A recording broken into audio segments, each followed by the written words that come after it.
Everybody wants to build their dream life, but they're stuck at the start. Not because they don't care, but because they're burnt out. We're gonna talk about in this video 5 ways to reset to get the life that you actually want, and the difference between being burnt out and being in your zone. So let's get right into the video.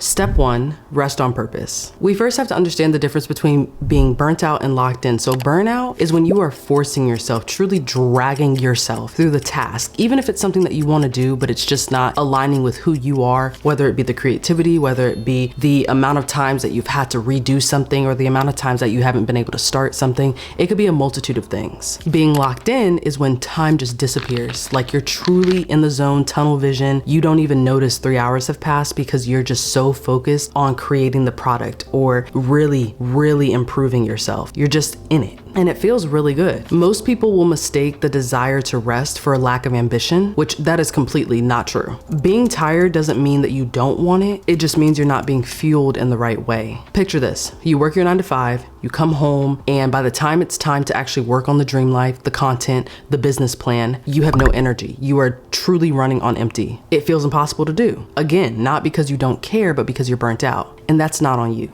Now imagine the same scenario. You come home from your 9 to 5, you're tired, it was a long day. However, you sit down and you knock out 30 minutes of focused work. So much so that maybe it turns into 45 even though the plan was 30, or an hour even though the plan was 30. You're just energized by it versus dragging your feet. Same time of day, same job. The only difference is that you're in alignment, not just active, like in the act of doing without really thinking about it. You can't build anything on an empty tank, period, point blank. No doom scrolling, no, half working or just passive kind of energy. It's not enough. You have to give yourself rest that actually restores you. So for some people, being out in nature and just the stillness of everything around them, it can recenter them and make them feel still within themselves. For others, it might be working out. You need to find ways to release the energy that's not even being produced in the way that you'd like. So say, for example, you're a creative, you work a creative job or something of that sort, and every time that you give an idea or you think something should be executed right, or not really right, but in a way that could really see a different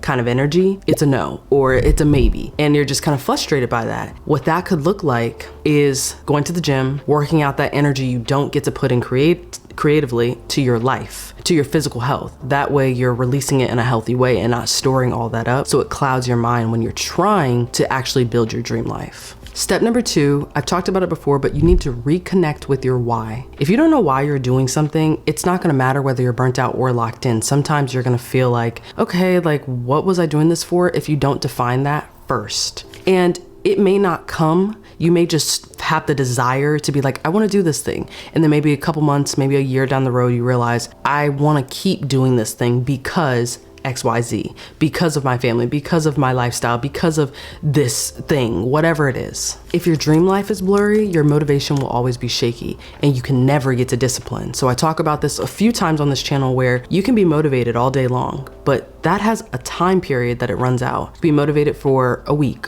couple months even. But once that motivation runs out and you don't have a why, that discipline will never get built. Discipline is what we're focused on. You really need to understand, even when it's been a long day, even when someone pissed me off, even when I have so much on my plate, I just need to alter how much focus time I spend on my dream life, business plan, content, whatever it is. So maybe 30 minutes of focus time is your standard for the week because that's all you have. One of those 7 days in the week, it's going to be 10%. So you might only be able to spend 15 minutes on it, and that may look like, what are things that I want to focus on tomorrow? You might just make the plan, but it's still working towards it. You're still putting energy towards it. 1% better every day. Remember, on Monday it could be 40%, and on Tuesday it could be actually 100%. They look different, you know what I mean? So it's relative. However, when finding your why, you have to ask yourself, who am I building this for? If it's just to like stick it to Billy Bob and Sally Joe, that's motivation. You're only motivated by a specific season or moment or circumstance in your life. What happens when you cycle out of that season, or Billy Bob moves away, Sally Joe gets another job? Where's your motivation? Because now they're gone, so you have no reason to prove it to them anymore. They're not thinking about you. Whereas discipline is, Billy Bob and Sally Joe don't think I can do this, and that annoys me.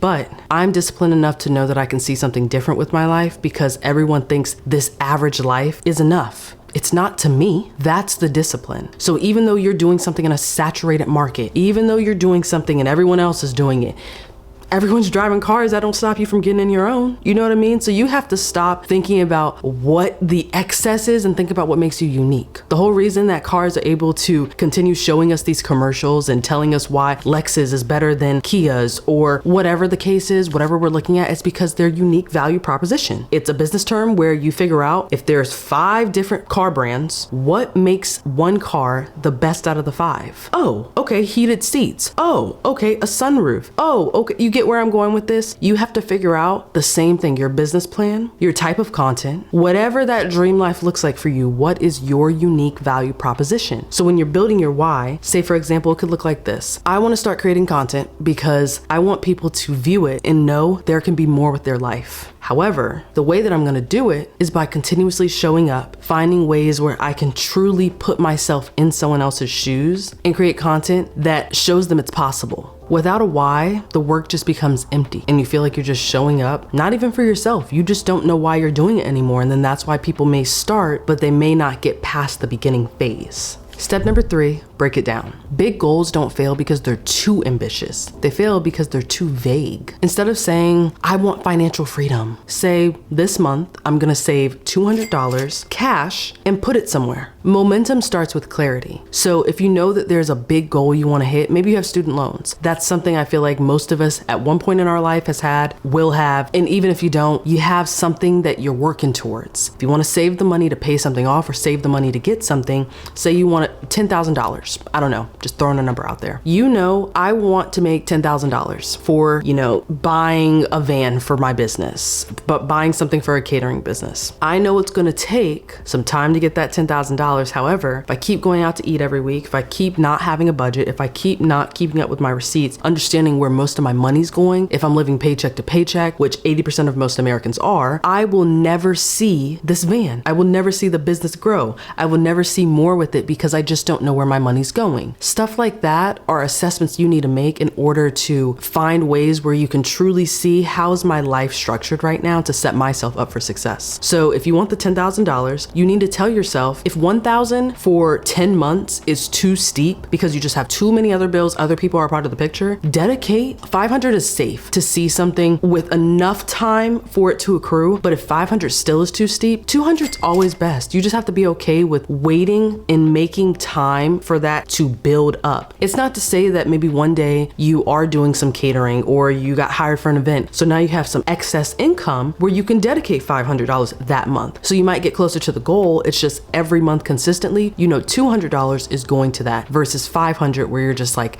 that might be too steep right now in this season of my life. So when you stop getting vague with the goal and you start breaking it down into little steps, it becomes easier to see that progress. And then keeping progress trackers. I've talked about this a couple times on the channel, but if you say I want to lose weight or I want to start this business or I want to create the content, track your progress so that you know this video got 4 views. I spent a lot of time on it. Okay, but now I've done this consistently for 30 days. Now I'm seeing 4,000 views. Okay, let's kind of compare and contrast. What's the difference? It gives you data to tell you what's going well and what isn't. And if you're not taking that time to truly look to see what content you want to continue creating or what business plan is different from your competitors and keeping up with what's going on, it just won't happen. Which brings me to step number 4. You want to eliminate all possibilities where you could find yourself in a space where it's like, I don't really know if I could do this, or I feel too distracted, and that's setting boundaries. You need to set boundaries that protect the energy of what you're creating. Your dream life won't survive if you're constantly leaking energy to these distractions. People pleasing, comparison, whatever it is for you, it just won't happen the way that you think it'll happen if you keep focusing on that. Sometimes you need to say no more often. Stop the people pleasing. Sometimes there are moments where you're like, actually, I could use this time. But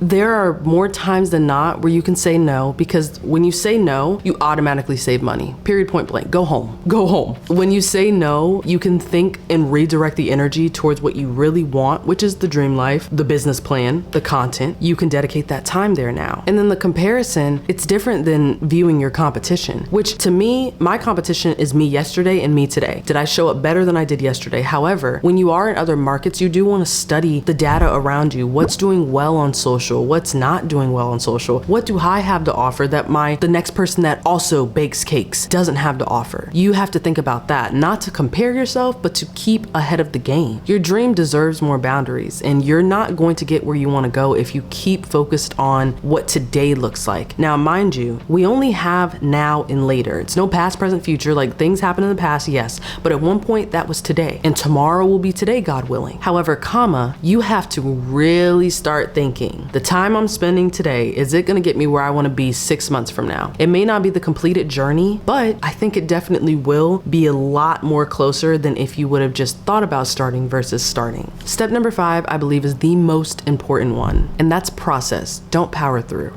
Discipline is good, but unprocessed emotion will always come to collect. Whether it's journaling or therapy or prayer, you have to find that recentered internal portion of your day, of your week, of your months that really keep you on track to avoid getting back to burnout. Because oftentimes we find ourselves there because we don't stop to check in with ourselves enough to understand, okay, this is happening. It's happening more frequently. I see this as a pattern. What can I do about it? Sometimes we just sit in it so long that it just turns into the emotion of sadness, then depression. You gotta stop it before it starts. And sometimes we won't always be there. There are gonna be too many different life circumstances that won't allow us to power through. And we do have to sit there with that emotion and be okay. But you have to process that so you don't hold on to it. Mental clutter will block your momentum, and you have to cut that off. The same way you unfollow accounts on social media that don't align with who you would like to be. I'll say it, the Shade Room, not really my platform that I can see myself on any of my social medias following, because it's just too much information at once. And sometimes I feel like the negative outweighs the positive, but that's my experience. You may feel differently. You may feel like I'm getting connected with pop culture. I understand what's going on in the world. It was too much for me and I unfollowed them 5 years ago. However, for you have to figure out what keeps me grounded in the midst of me trying to recenter myself, in the midst of me still showing up, and in the midst of me understanding when I need to rest. That can only happen through process, through check-ins. So I haven't done a quarter 2 check-in because we're still kind of finishing out and heading into quarter 3, but sometime soon we are going to have another video where I sit down, I ask a couple of questions, and I say, like, are you feeling like you're hitting these marks or not? If you haven't, I'll put that video here to check it out, but truly take some time to find moments where you can be with you. It's easy to let the world, you hear people talking here, and then you hear and think thoughts that you got to get done here. Somewhere in there, it's you. You have to find moments where you can truly think, how do I feel? How was my week? I'm asking everybody else how was their day, but I'm not asking myself that. And the way to get to your dream life is to constantly make sure, am I hitting the marks that I'd like to hit with my goals, but I'm also hitting the marks that I'm wanting to hit with me. I've said it in almost every video, prayer is the one thing. It's the one thing that truly gets me out when I'm in my head. Ask God every morning, God, get into my head before I do, because it's so easy. The phone's right there. The friends, the family, the kids, they're in the background. Your thoughts about how your day and week is about to go, they try to infiltrate quick. So if you pray this quick prayer, God, thank you for waking me up. Please get into my head before I do.